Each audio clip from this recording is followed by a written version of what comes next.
Dumadaan tayo sa mga hirap ng buhay not to destroy us, but to bring out the best in us. Isang puspos ng pananampalatayang araw kapanali. Nasa 3 linggo na tayo ng Kwaresma. Kumusta po kayo? Kumusta ang pagharap ninyo sa mga pinagdaraan ng pagsubok sa buhay? Naway, nananatili kayong matatag sa pananampalataya at kumakapit sa habag at awa ng Diyos. Totoo na mga pagsubok sa buhay ay nandiyan, hindi upang durugin o sirain tayo, kundi upang palakasin ang ating pagtitiwala sa Diyos na niminsan hindi nagpapabaya. Ito po ang naglingkod Sister Lines ng Daughters of St. Paul na nag-aanyayang buksan na natin ang puso at isip sa paggabay ng banal na spirito upang maunawaan ang mensahe ng mabuting balita.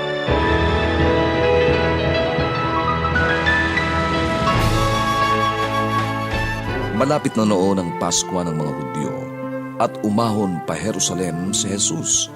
Natagpuan niya sa patio ng templo ang mga nagtitinda ng mga baka, mga tupa at mga kalapati at mga nakaupong tagapalit ng pera. Kaya gumawa si Jesus ng panghagupit mula sa mga lubid at ipinagtabuyan ng lahat mula sa templo, pati ang mga tupa at mga baka, at isinabog ang pera ng mga tagapalit sa pagtataob ng mga mesa. At sinabi niya sa mga nagtitinda ng mga kalapati, "Alisin niyo ang mga ito. Huwag na ninyong gawing bahay kalakalan ang bahay ng aking ama." Naalala ng kanyang mga alagad na nasusulat, "Naglalagablab sa akin ang malasakit sa iyong bahay." Sumagot naman ang mga Hudyo, "Anong tanda ang maipakikita mo sa akin? Ano ang magagawa mo?"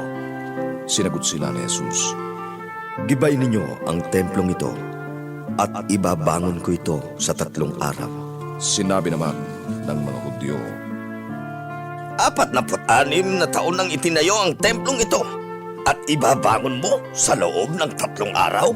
Ngunit ang templo ng kanyang katawan ang tinutukoy ni Jesus. Nang bumangon siya mula sa mga patay, naalala ng kanyang mga alagad ang sinabi niyang ito. Kaya naniwala sila sa kasulatan at sa salitang sinabi ni Jesus.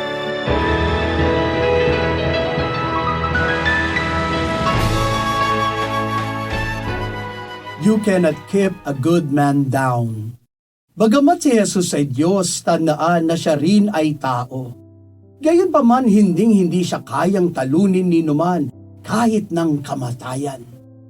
Kinumpara ni Jesus ang sarili sa templo. Sinasabi ni Jesus na sa sandaling magiba ang templo na ginawa sa matagal na panahon, 46 years, wow! Kayang-kaya niya itong itayo sa 3 araw lamang. Ito ang mangyayari sa kanya. Sisirain siya at papatayin. Pero sa 3 araw ay magagapi niya ang kamatayan at muling mabubuhay. Maraming sakripisyong mararanasan si Jesus, pero hinding-hindi ito hahantong sa kawalan. Meron itong patutunguhan, ang biyaya ng kaligtasan ng sanlibutan. Mga kapanalig, ito rin ang paalala sa ating lahat. Sa mga panahon na dumadaan tayo sa mga pagsubok ng buhay, huwag sumuko. Opo, huwag sumuko. Huwag umatras. Bagkus kumapit sa Panginoon at lumaban. Pakatandaan, may mga sakripisyo tayong mararanasan. And these sufferings are here not to destroy us, but to bring out the best in us. Mapipiga tayo. Yes, mapipiga. Bakit pinipiga ang ubas? Para magkaroon ng matamis na alak. Bakit pinipiga ang bulaklak? Para magkaroon ng mahalimuyak na pabango. Bakit pinipiga ang damit habang nilalabhan? Para lalo itong maging malinis. Bakit pinipiga ang kalamansi? Para magkaroon ng masarap na vitamin C. Uulitin ko. Nangyayari ang pagpipiga o dumadaan tayo sa mga hirap ng buhay, not to destroy us, but to bring out the best in us. Para lalo tayong manalig at kumapit sa Diyos, maniwala sa kakayahang ibinigay ng Panginoon at para rin tayo'y tumibay. Hinding-hindi tayo iiwan ng Diyos. Ang laban natin ay laban din ng Panginoon. Manalig at bumangon. Amen. Mga kapanalig, support Pauline's online ministry. Subscribe, like, and follow us on Facebook, YouTube, Instagram, Twitter, TikTok, Spotify, Google, and Apple Podcast. Maraming salamat po. At sa lahat na nagbe-message sa amin na humihingi ng panalangin para sa iba't ibang intensyon. Asahan po ninyong kasama niyo kami sa pagdarasal na ipagkaloob ng Diyos ang inyong mga kahilingan.